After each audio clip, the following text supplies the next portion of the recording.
Bonjour, vous m'entendez bien? Super. Avez-vous déjà vu votre super-héros préféré dans le monde réel à vos côtés? Détrompez-vous, ceci n'est pas un montage photo, ni mon collègue déguisé d'ailleurs, mais Deadpool parfaitement positionné dans le monde réel à mes côtés, prêt à prendre une photo. Et comment j'ai fait ceci? Grâce à AirKit, un framework développé par Apple qui va nous permettre à nous, développeurs, de créer une expérience immersive, innovante et très facilement pour les plateformes iPhone et iPad. De quoi va-t-on parler aujourd'hui? Je vais vous montrer comment créer une expérience immersive avec AirKit.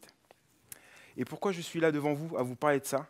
Car depuis que j'utilise AirKit, ça a boosté mon imagination, ma créativité et mes envies. Apple pousse énormément cette technologie. Mais qu'est-ce qui a fait que je me suis tourné vers AirKit? Deux phrases du PDG Tim Cook. La première, c'est que la réalité augmentée est le futur de l'iPhone.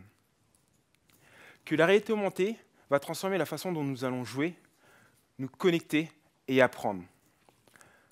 Je dois avouer que le mot jouer m'a directement interpellé. Mais qu'est-ce qu'on doit savoir? C'est que AirKit est sorti en 2017 et a énormément évolué en 2 ans. Mais qu'est-ce qui fait de ce framework un framework intéressant aujourd'hui? Voyons les 4 exemples que j'ai sélectionnés pour vous. L'image détection, qu'est-ce que c'est? On va fournir une image à notre framework et pendant le tracking de l'environnement et au moment où il a trouvé cette image, il va nous renvoyer sa position et sa taille dans l'environnement réel. Et qu'est-ce qu'on peut faire avec ça? Une démo comme celle-ci. L'image fournie est le poster de LeBron James. Et là, on voit LeBron James apparaître et dunker dans un magasin de sport. Il atterrit précisément sur le sol. On peut constater que l'expérience est fluide et performante. Quoi d'autre? L'image live tracking. Quelle est la différence avec la précédente? C'est que là, ce framework va nous donner à chaque instant la position et la taille de cette image. Qu'est-ce qu'on peut faire avec? Un jeune développeur a utilisé cette fonctionnalité pour étendre les informations d'une pochette de jeu. Et là, on peut voir que tous les éléments graphiques sont parfaitement alignés à l'image détectée. On peut voir que l'expérience est fluide et performante. Quoi d'autre? La persistance d'expérience. Avant ça, quand vous passez en background et que vous revenez, on perdait tous les objets émis dans le monde réel. On était comme ça. Mais plus maintenant. Regardez une démo. Là, je suis en train de dessiner Devox 2019 sur de l'herbe. Je sauvegarde mon expérience et quand je reviens plus tard, en me positionnant au même endroit, je peux retrouver mon expérience.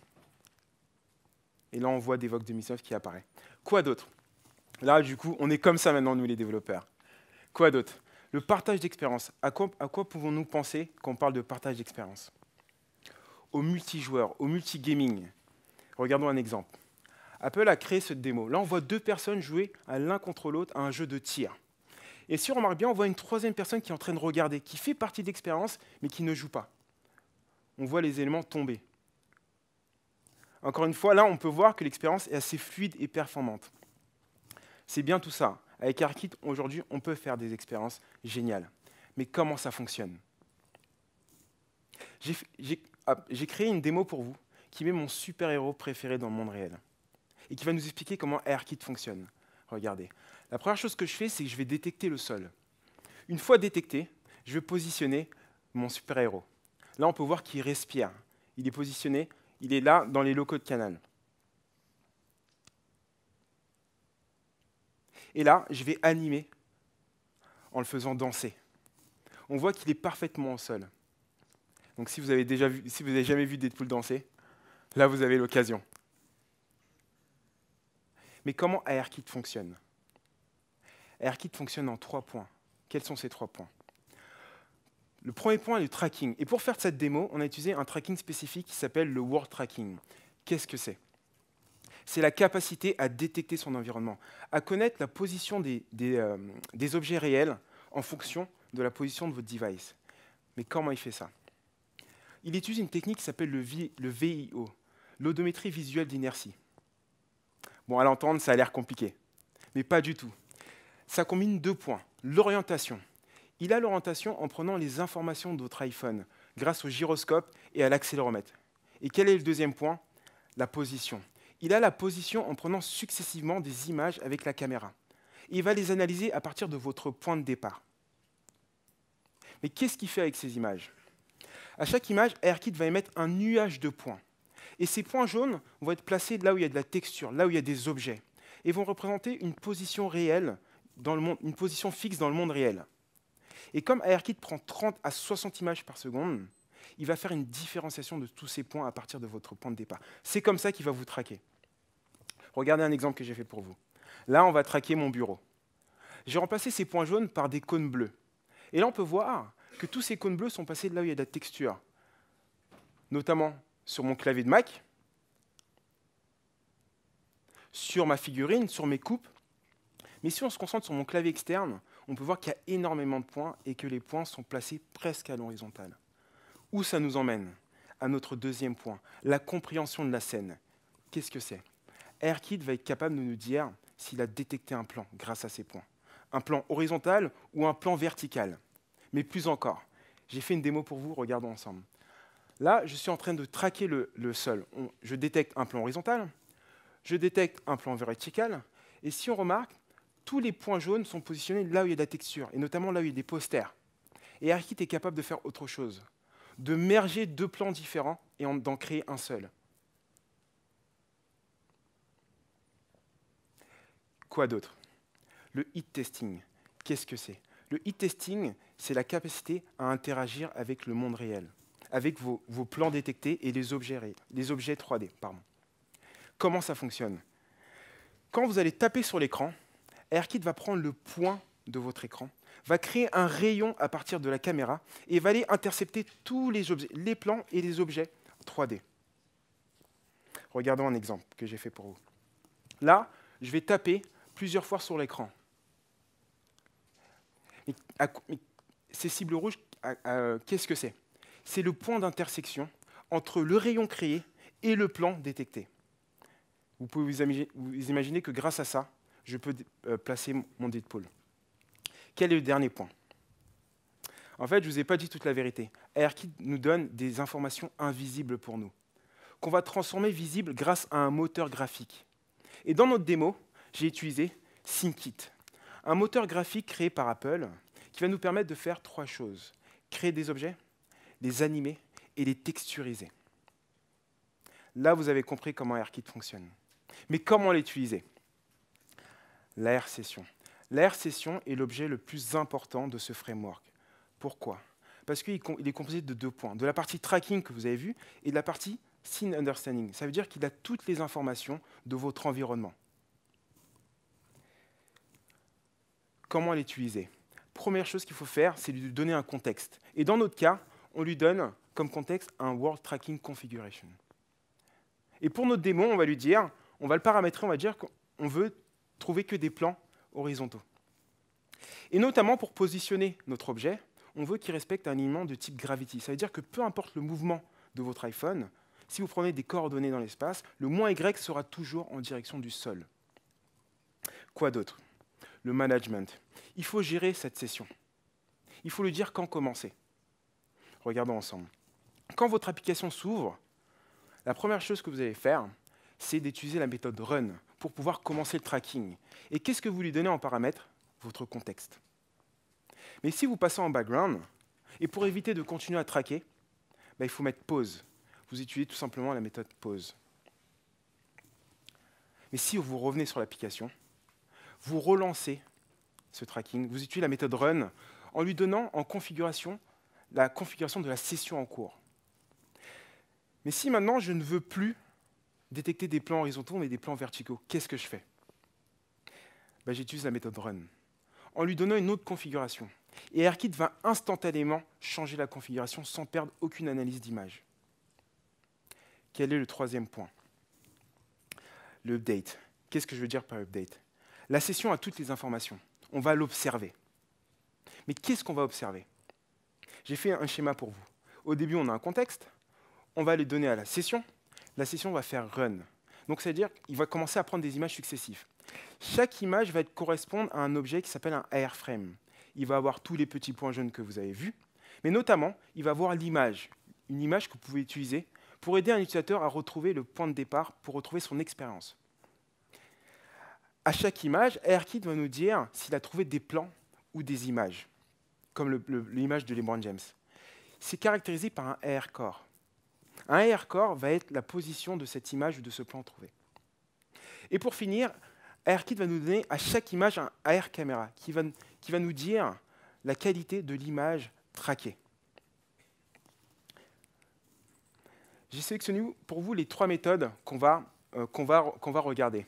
La première méthode est le did update. À chaque fois qu'ARKit va prendre une image, on va passer par cette méthode-là, le did update. Si vous voulez updater des éléments graphiques, vous pouvez le faire ici. Quoi d'autre? Le did add.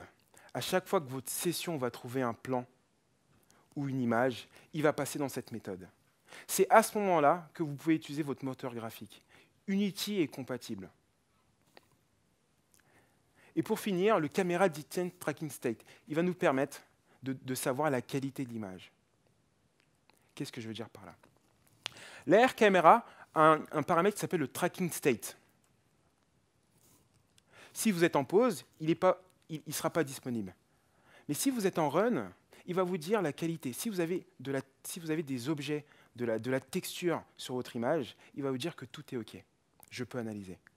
Mais s'il y a un problème, qu'est-ce qu'il fait? Il va vous donner sa raison. Si vous êtes en train de bouger excessivement votre iPhone, les images deviennent floues. Il va vous le dire. Mais si les images ne sont pas floues, mais qu'il n'y a pas assez de points jaunes, ça veut dire que vous regardez potentiellement un mur blanc, alors il va vous le dire. Et grâce à ça, vous pouvez faire en sorte que l'expérience utilisateur, que votre utilisateur arrive à l'expérience que vous voulez. Et au final, quand il va commencer à traquer, il va nous le dire. Et grâce à ça, on peut informer l'utilisateur. Quoi d'autre? Comment ajouter des objets? Apple a modifié son moteur graphique pour qu'il soit compatible avec ARKit. Qu'est-ce qu'il a fait? Il a tout simplement donné cette session à son moteur graphique. Son moteur graphique va observer cette session. J'ai mis la méthode la plus importante de SceneKit avec le did add. À chaque fois que la session va trouver un objet, SceneKit, le moteur graphique va me dire « Ah, il y a un plan qui a été trouvé. Quel élément graphique tu veux en fonction de ce plan, cette image ou ce plan ?» Moi, dans mon cas, je vérifie si ce AR Encore est en fait un AR Plane Encore, donc un plan. Si oui, je vais tout simplement utiliser une méthode que j'ai développée qui va tout simplement transformer ce plan Encore qui est un élément invisible en un élément visible. Et je vais l'ajouter avec la méthode addChildNode. Et c'est là qu'il va apparaître dans la vue. Quoi d'autre? Le heat testing. SceneKit va utiliser la méthode heat testing pour interagir avec les objets. On va lui donner en paramètre le point de l'écran. On va lui dire là précisément seulement les plans détectés. Il va nous renvoyer l'ensemble des plans détectés. Il peut en intercepter 2, voire 3. Moi, dans mon cas, je vais prendre juste le premier plan. Et il y a un paramètre qui s'appelle le World Transform. C'est un paramètre, c'est une matrice qui va avoir la position, l'orientation, la rotation et la dimension. Et moi, j'ai juste besoin de la position. Je extrais la position. Et grâce à ça, qu'est-ce que je peux avoir? Le positionnement de la cible. Je vous fais une démo. Hop. Alors, on va récapituler. La première chose qu'on va faire, c'est qu'on va initier notre session. Donc là, on lui a donné le contexte. On lui dit qu'on veut des plans horizontaux. On veut qu'il respecte l'alignement. On va observer notre session et on va la run. Qu'est-ce qui se passe après? On va aller dans la méthode didAdd. Donc là, comme on a pu le voir, on vérifie si c'est un plan. Et si c'est un plan, on va transformer notre élément invisible en élément visible. Mais comment positionner didPool? À chaque fois que je vais taper sur l'écran, j'ai besoin de récupérer mon point. Donc ici, en fonction du touch, je vais récupérer la localisation. J'aurai mon point. Je vais utiliser la méthode itTest. Il va me renvoyer le premier plan. Je vais en extraire la position. Et là, il y a une méthode qui s'appelle loadDidPoolNode qui va juste charger mon objet. Et à cet objet, je vais lui donner la position. Et je vais l'ajouter au sein de mon moteur graphique, au sein de la vue, avec le addChild. Du coup, comment on fait pour animer? Donc, il y a une méthode que j'ai créée qui s'appelle Play Twerk Animation. SceneKit peut animer votre objet. Je vais utiliser la méthode addAnimation sur l'objet que j'ai créé. Mais quelle animation je vais aller chercher? En fait, j'ai deux objets. J'ai un Deadpool qui est en train de respirer, et je vais avoir un Deadpool qui est en train de danser. Et en fait, il y a une animation qui est juste là. Et avec cette méthode Dancing Animation, je vais aller chercher au sein de ce fichier cette animation. Et je vais l'ajouter à mon objet qui respire. Regardons une démo. Hop.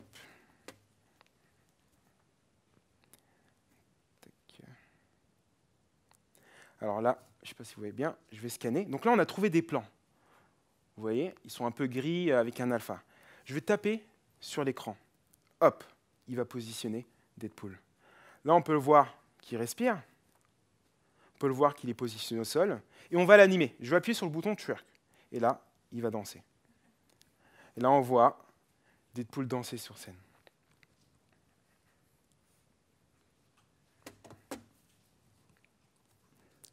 Hop là. Tac, tac, je vais revenir. Qu'est-ce que vous savez maintenant? Vous savez comment ARKit fonctionne et vous savez comment créer une expérience immersive. Mais est-ce qu'on peut faire autre chose? Pourquoi pas améliorer cette démo avec du partage d'expérience? Comment ça fonctionne? Comment l'utiliser? L'AR Warm-Up, qu'est-ce que c'est? C'est l'objet le plus important du partage d'expérience. Pourquoi? Parce qu'il va sauvegarder tous les petits points jaunes que vous avez vus. Donc, il connaît la distance avec les objets. En plus de ça, il va avoir tous les encore, les plans trouvés, les images détectées. Il est pertinent seulement si votre environnement ne change pas. Si vous bougez les chaises, impossible de retrouver. Mais à quel moment on va l'avoir? Grâce à un énum qui s'appelle un AR Warm Mapping Status. Qu'est-ce que c'est? Si vous êtes en pause, il ne sera pas disponible, bien évidemment. Et si vous êtes en run, il va vous dire « Ah, j'ai assez de points jaunes, donc j'ai assez de points jaunes sur cette image, sur la airframe, je peux potentiellement retrouver mon expérience. Pardon, je n'ai pas assez. » Si je suis en extended ou en mapped, c'est-à-dire que j'ai assez de points pour retrouver l'expérience. Je vous fais le topo. On a un utilisateur 1, il a cet objet. Qu'est-ce qu'il fait? Il va l'archiver. Il archive et il va l'envoyer à tous les utilisateurs qui sont connectés avec lui. Comment? Comme vous voulez. Vous pouvez les faire passer par le serveur, vous pouvez l'enregistrer, il n'a pas de date limite. L'utilisateur 2 va le recevoir, archiver, qu'est-ce qu'il va faire? Il va le dézipper. OK, il a cet objet. Maintenant, qu'est-ce qu'il va faire aussi? Il va reconfigurer sa session. Comment? Imaginez-vous, donc on a une méthode qui s'appelle le configure AR session, et en paramètre, il va avoir le warm-up. Il va choisir son contexte, qui est un tracking, et là, il y a un paramètre qui va rentrer en jeu, qui s'appelle initial warm-up. Ça veut dire qu'on va donner à l'utilisateur un objet qui connaît déjà l'environnement. Et on va le run. Démo. Hop là. Tac. Alors du coup, je vais aller dans la méthode d'IDUpdate qu'on a pu voir. C'est là qu'on va savoir à quel moment il faut catcher cet objet. La frame va avoir le warm-up status. Si on est en extending ou en mapped, c'est-à-dire qu'on peut retrouver cette information. J'ai un bouton qui s'appelle Send Warm-Up qui va être active que si j'ai des utilisateurs qui sont connectés avec moi. Pour cette démo, je fais du peer-to-peer. Qu'est-ce qui se passe quand j'appuie le bouton? J'aurai un bouton Envoyer. J'ai une méthode qui s'appelle le Get Current Warm-Up qui va me prendre, qui va me catcher ce warm-up sur la frame courante. Je vais avoir le AR Warm-Up, je vais l'archiver et je vais l'envoyer à tous les utilisateurs. L'utilisateur 2, qu'est-ce qui va se passer? On a une méthode qui s'appelle Receive Data, on a un objet qui est archivé, on va rentrer dans cette condition, et là, on va tout simplement, la data qui est là, on va tout simplement la dézipper et transformer en warm-up. Et on va configurer notre session. Il y a un truc qui change avec le positionnement de Deadpool. Vous vous rappelez, on a utilisé le hit testing pour savoir où il est positionné. Mais là, on ne va pas le positionner direct, on va créer un AR encore. Pourquoi? Parce que le warm-up est capable de l'enregistrer. Du coup, on va en créer un, on va lui donner un nom qui s'appelle DidPool. Et on va lui donner cette matrix qui a position, orientation et dimension. Et en fait, on va l'ajouter à la session. À ce moment-là, qu'est-ce qui va se passer? Donc, hop, on a la méthode didAdd qui est là, de SyncIt, mais je vous ai dit qu'on peut aussi utiliser la méthode de la session. Qu'est-ce que je fais? Je vérifie tous les anchors, et l'anchor qui a un DidPool, donc ça sera l'utilisateur 2, il va tout simplement me recréer un DidPool, me le positionner et l'ajouter au sein de la session. Regardons ensemble une démo. Hop, boum, hop là. Alors j'espère que vous voyez, parce que si ça... Ok. Hop. Alors, tac. Là je vais avoir 2 iPhones. Hop. Allez, tu me trouves. Ok. Je vais relancer. Je vais aller tout doucement pour avoir de la texture. J'ai de la texture. Je vais... Hop. Allez. Tac. Là, vous ne voyez pas, il n'y a que moi qui vois. Hein. Ok. Bah, du coup, il n'en fait qu'à sa tête.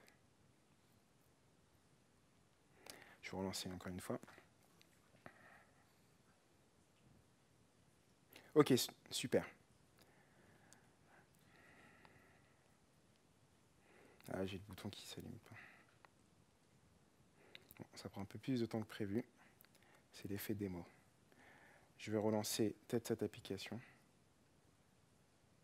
Voilà, désolé. Donc là, il a détecté le plan. Je vais positionner mon DidPool, vous ne le voyez pas. Mais je vais envoyer la map. Quand j'envoie la map, regardez ce qui se passe. Là, il va essayer de retrouver l'expérience. Et là, il a positionné parfaitement DidPool au même endroit. Et du coup, si l'utilisateur 1 envoie aussi, je peux envoyer n'importe quoi comme data. Je vais envoyer une action et je vais lui dire de danser. Et là, sans toucher, on voit que l'utilisateur 2 est en train de danser. Et je peux le faire danser plusieurs fois.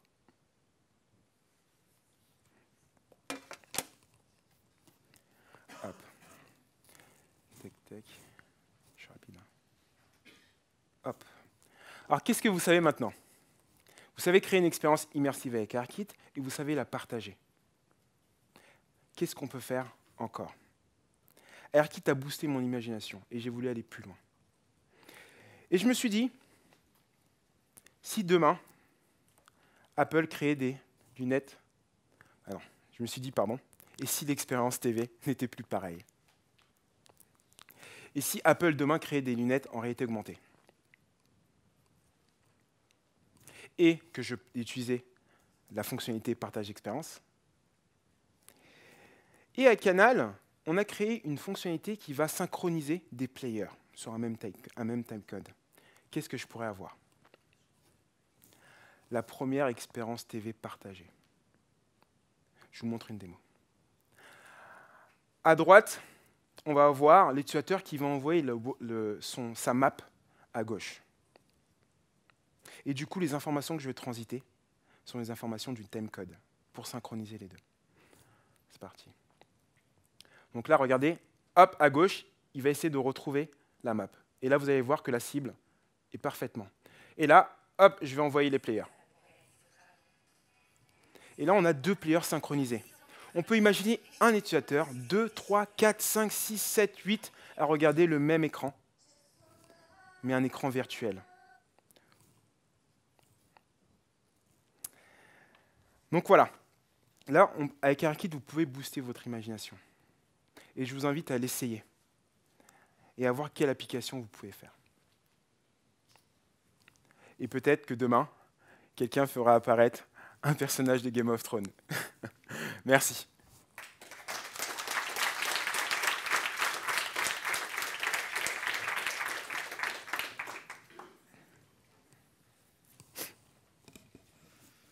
Est-ce qu'il y aura des questions?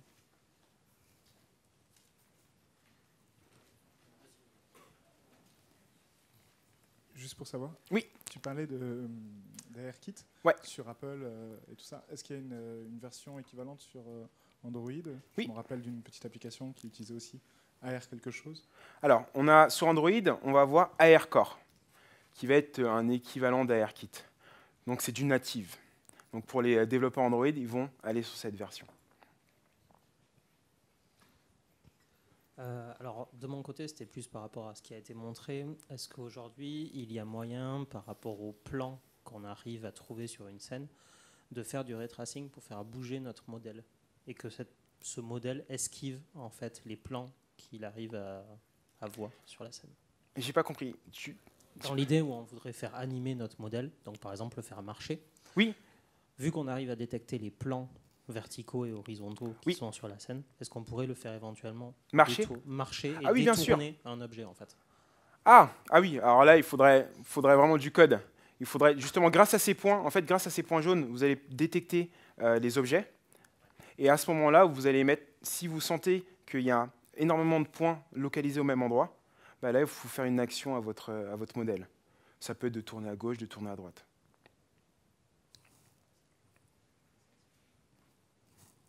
D'autres questions?